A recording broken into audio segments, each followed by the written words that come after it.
Minister of Electricity, that's Dr. Kgosientsho Ramokgopa, is today expected to give yet another briefing on the implementation of the Energy Action Plan. Watching those developments is our reporter Katlego, who joins us now live. And Katlego, of course, Eskom quite upbeat. We have passed the 50-day mark of no load shedding and counting. Yeah, a very good morning to you, Ayanda, and to our viewers at home. You're right.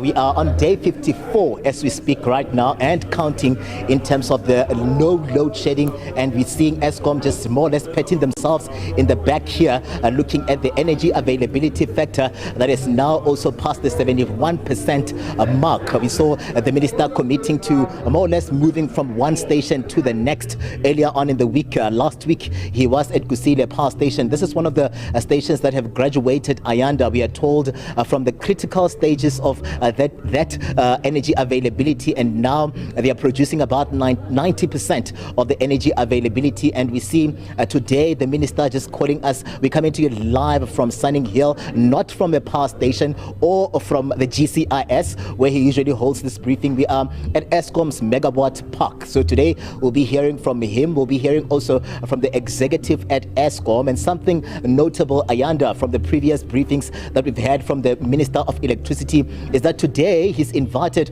also the heads of power stations across the 9 provinces. So most of them, the men and women, are here. They'll be joining in the briefing. In a moment, we'll be seeing Minister Kgosientsho Ramokgopa take to the podium to give us a sense of really where we stand right now. Eskom also just giving us a sense of the winter outlook that has been maintained. Remember, the past 2 weeks have been them trying to gauge where we find ourselves as we speak right now, and also this coming through at a time, Ayanda, when we know that May is energy saving month. So Eskom just reminding us of our responsibilities as well as consumers in terms of helping them to keep the lights on. So the minister will be giving us a sense of where we are right now with the Energy Action Plan, and if indeed we are seeing these stations one after the next, just that focus on these power stations just bearing those anticipated results. We are seeing him saying that as we speak right now, also there have been losses in terms of the outage slips that we've seen at some of these power stations, meaning that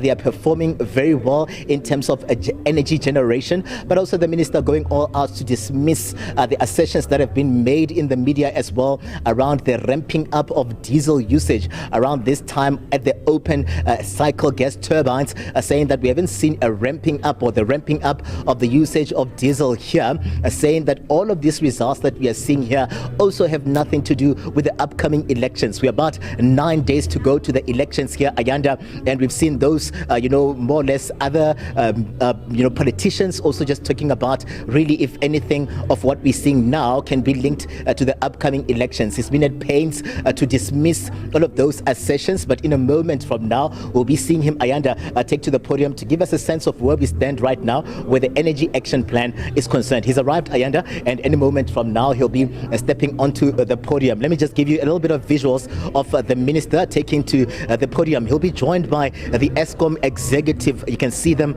just there at the podium here, and we see Mr. Beki Ngumalo as well just there next to the minister. We'll be seeing Mr. Shunmagam as well, being one of those that will be giving us a sense of where we stand right now in terms of the energy availability factor. But really, when you look at it, it's a hive of activity, and Eskom has been doing well. Mr. Dan Marokane is the man at the helm as we speak right now. He's pushing that 100 days in office here, Ayanda, and we'll be getting a sense of whether those interventions in terms of also stabilizing the leadership at Eskom is giving us those anticipated results. So any moment from now, Ayanda, we'll be seeing the minister just taking to the podium to give us a sense of this briefing. They've now turned again into weekly briefings. Remember when we started, he would give us these addresses every week, and now we've gone back to basics in terms of where we find ourselves now 2 years into this Energy Action Plan, and today we'll be getting from the minister in terms of where we find ourselves now. Ayanda, respect to you in studio for now. All right, Katlego, thanks very much indeed. There's classical music playing in the background. The electricity minister is all smiles. You really do get a sense that the room is a whole lot more lighter, let's say, than it was this time 2 years ago. But on a much more serious note, of course, we know that we are not out of the woods insofar as the power cuts are concerned, and we'll get a better sense hopefully in a few moments' time.